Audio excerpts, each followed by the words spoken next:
Adakah ini sesuai ataupun masa yang sesuai untuk kita membeli aset?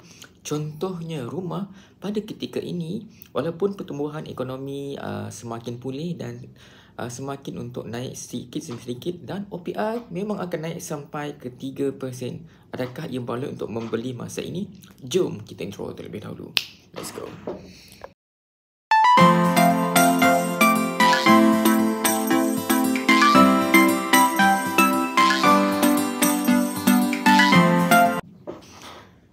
Salam NHA channel di sini. Pada yang datang ke channel ini, bantu saya dengan tekan butang subscribe dan tekan butang loceng untuk notifikasi anda.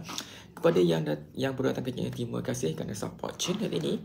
So, hari ini kita bincang tentang adakah ini masa sesuai untuk membeli aset hartanah ataupun aset rumah pada ketika ini walaupun pertumbuhan ekonomi masih dalam keadaan semakin pulih untuk naik sedikit demi sedikit. Dan OPI yang kita nampak seperti yang diisytiharkan ataupun diumumkan oleh Bank Negara Malaysia, iaitu pertambahan daripada 0.25 menjadikan 3% ketika ini pada Mei.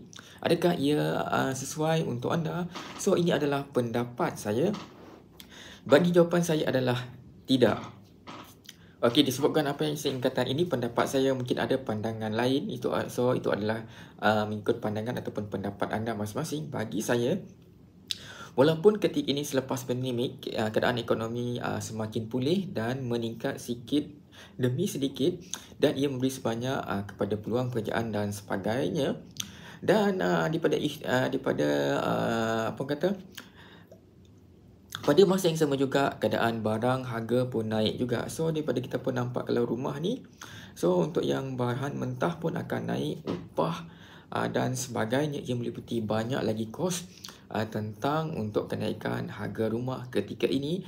Dan di samping lagi tentang pengisytiharan ataupun diumumkan oleh Bank Negara Malaysia, pertambahan sebanyak 0.5 daripada 2.75 menjadikan 3% ketika ini amat tidak sesuai untuk kita membeli aset rumah, disebabkan kita akan bertambah dari segi komitmen.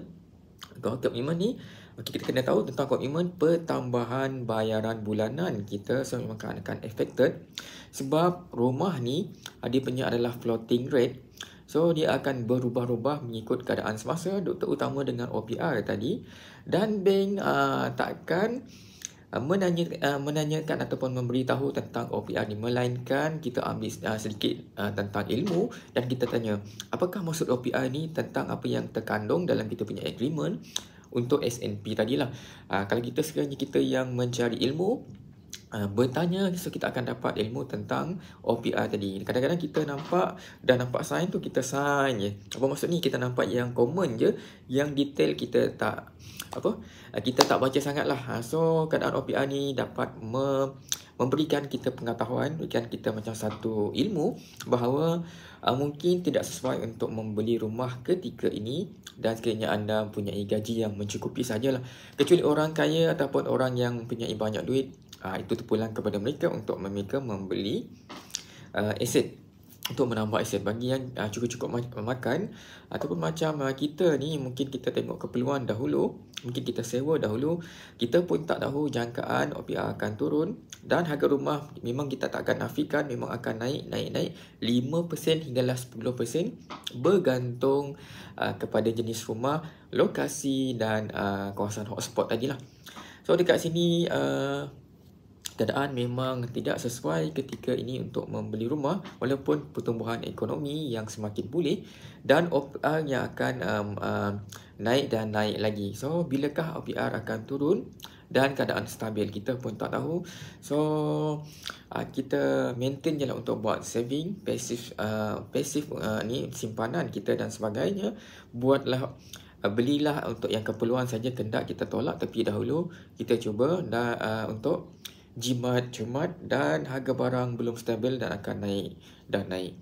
So, itu saja untuk perkongsian saya kali ini. Jangan lupa support NHA channel, subscribe NHA channel, sehingga kita berjumpa lagi pada next video. So dah tengokkan. Assalamualaikum. Bye.